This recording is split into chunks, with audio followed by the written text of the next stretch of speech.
Thank you so much, Ashish, for joining us on this podcast at Dawdle.Live.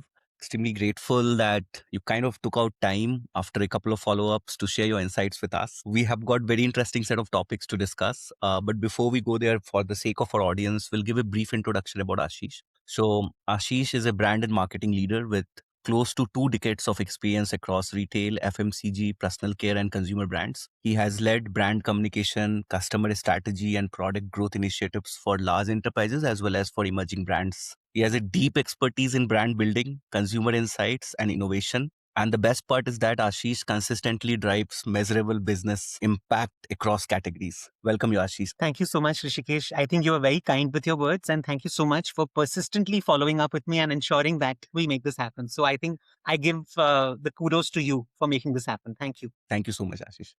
Ashish, very quickly, we'll go to the first topic that we have Sure. is that since you have worked with large FMCG organizations and a lot of wellness brands and organized retail as well, what are the biggest mindset shifts that is being required when you're moving between these environments? And also want you to focus on the mistakes, did you personally learn from? Sure.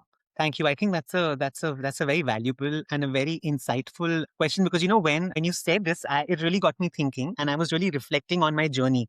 When I look back at my career, I realize I've been very fortunate to have worked on brands in different ecosystems, be it large FMCG organizations, joint ventures, startups, and even organized retail. I think the biggest mindset, the big shift when one moves from FMCG and retail, as in the biggest mindset shift that you move between FMCG and retail is where the brand actually lives. What do I mean by that? In FMCG, the brand mostly lives in the consumer's minds. Yeah. We can influence the consumer through communication. Of course, there's no dearth of communication media in terms of TV, digital, print, outdoor, even packaging for that matter. And we really hope that when the consumers reach the shelf, they will choose the brand. Whereas in retail, the brand lives in the present moment. It's the store the consumers walk into, the aisles that they navigate in, the offers, have they understood or not understood? All this within refraction of seconds. In classic FMCG, especially large organizations, we're really trained to think in terms of market share, penetration, distribution, media plans hovering around reach and frequency, and even long-term brand equity. The consumer interaction is indirect. You actually influence choice before they reach the shelf.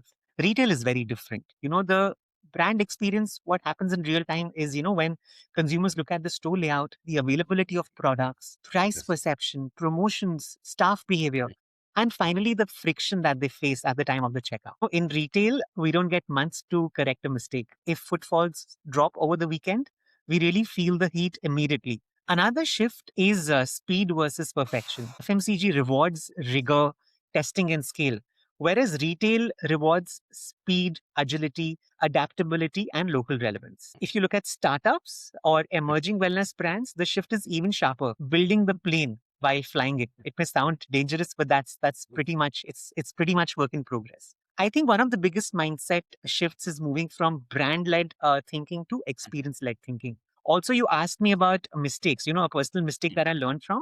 I would not really call it a mistake, but definitely something that it was a learning, like a learning. And when I was back in retail after a stint in FMCG, of course, I started my career with retail, moved into FMCG, and again came back to retail. I realized I was in a very FMCG ish or a very FMCG style pitfall. I believed that if the communication was strong enough, it would drive the footfalls and behavior. It did. So we, of course, invested heavily in campaigns to drive footfalls. Of course, the footfalls came. But the conversion didn't move the way we expected to, especially the ticket size, the bill value. That's when I realized something important. In retail, marketing can invite the consumer, but experience decides whether they stay and return.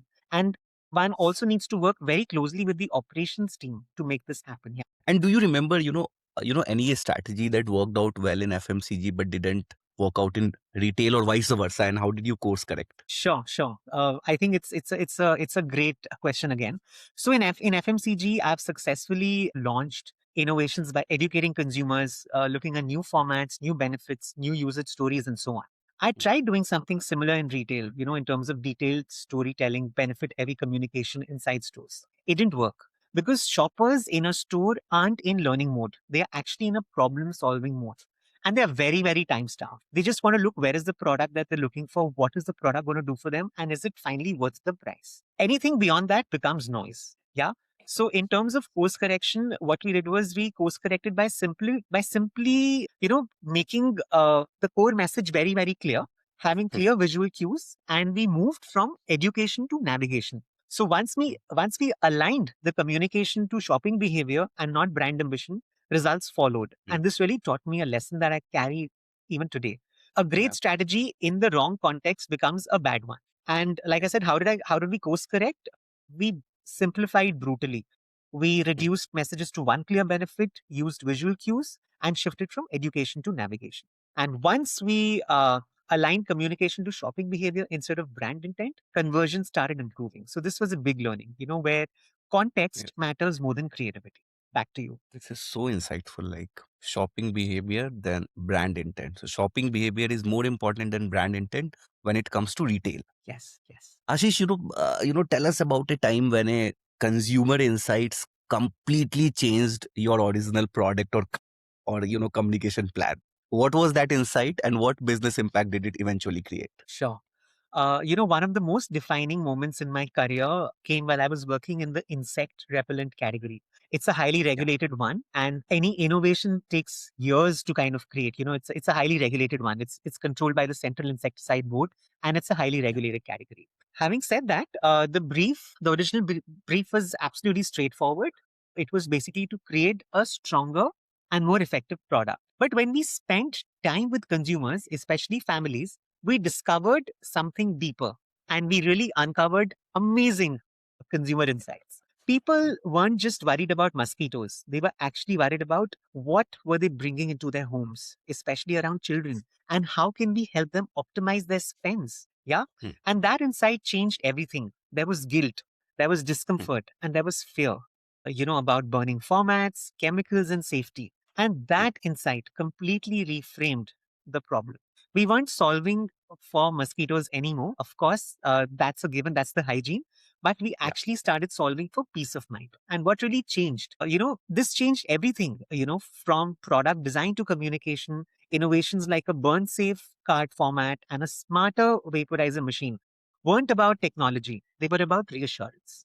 Communication started moving from aggression and killing power to care, safety, and control. In terms of the business impact, what followed was faster adoption, longer repeat, and clear differentiation in a crowded category where the market leader has more than 60% share. So to make a dent there, I think that was quite impactful. And this really enforced a belief that I strongly hold that real Hmm. growth doesn't come from adding features. It comes from removing anxiety and making a consumer the center of everything that we That is so well said. And who was the market leader? It was like वो कछुआ छाप. हाँ जी, coil में तो खैर कछुआ छाप और Uh, लोकल ब्रांड्स भी थे. Of course, there's Good Night as well, who hmm. is actually the market leader clearly, be it in terms of coils, be it in terms of vaporizers, they're the clear market leader with close to a 50 plus share. Ashish, when it comes to a balance between intuition and data, so how do you balance like intuition and data when you are deciding which innovation are worth betting on? Sure. I think that's a good one because always marketeers are caught between this battle between the head and the heart, if you ask me. The right brain versus the left brain, yeah. And I'm often asked how I balance intuition and data.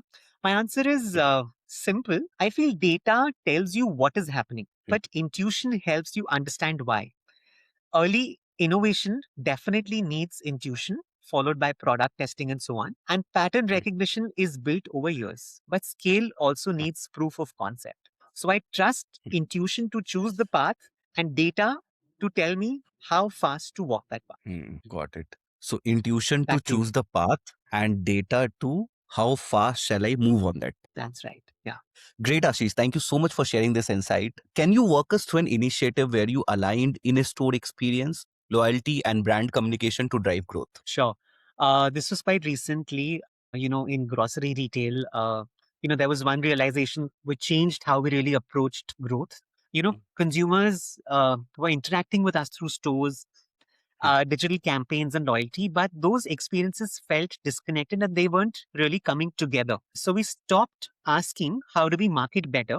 And we rather focused on asking, how does the customer experience us end to end. And in the process, what we did was we aligned and focused on three things. The very first was loyalty. We launched an app, and that app became more than just points because that's quite passe and that's quite cliche. It actually reflected shopping behavior and offered relevance, not noise, by offering very specific promotions tailor made. Second was, of course, the in store experience, with offers, minimal signage, and messaging matched what customers really saw on the app, thereby reducing confusion in store. And third, finally, was brand communication. We moved from generic value to personal value. In terms of results, this alignment improved repeat visits, offer redemption, a higher net promoter score, and better marketing efficiency. But more importantly, customers felt understood and not sold. And one execution detail that's consistently underestimated is clarity at the moment of decision. It could be one confusing offer line, poorly placed signage, or an app notification at the wrong time. These tiny frictions shape how customers feel about a brand far more than big campaigns. So we kind of got our act right on that one. Which was the stint that you have enjoyed the most in your career if you look back? I think every stint was equally memorable and equally enriching in terms of the kind of experience, the kind of learnings, the kind of insights. I think it's a tough one because they're both quite dear to me as industries, retail as well as consumer goods. I think, like I mentioned, the challenges are different, the dynamics are different, but I think they both fantastic and they ensure that you're not resting for a single moment and you're always at it.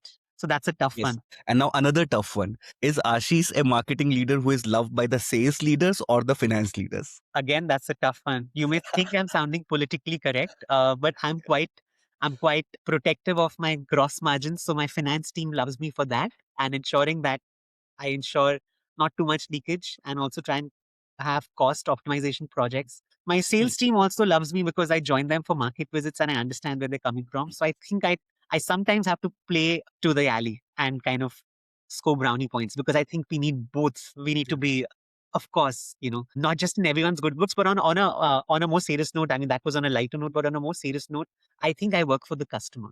So my love is only when customers love the product or the brand. That's when I think I've truly won as a market. Yeah, Ashish. So if there is one thing that you'd like to mention at the end of this podcast, maybe a couple of lines, what would that be? Yeah, I think it's a great roundup, to this interaction with you, Rishikesh. I think if there's one thing my journey across FMCG retail and startups has taught me, it's that brands don't win by being louder; they win by being clearer.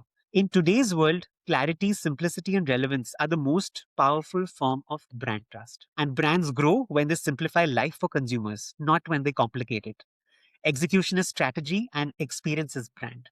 Thank you. Thank you so much, Ashish, and such a clear message to all the startups out there and companies out there to focus upon. Thank you so much for joining Thank you us. very much. It was wonderful interacting with you, and I wish you and Dawdle all the success. Thank you so much, Ashish, for supporting us. Thanks. Thank you so much. Take care. Bye.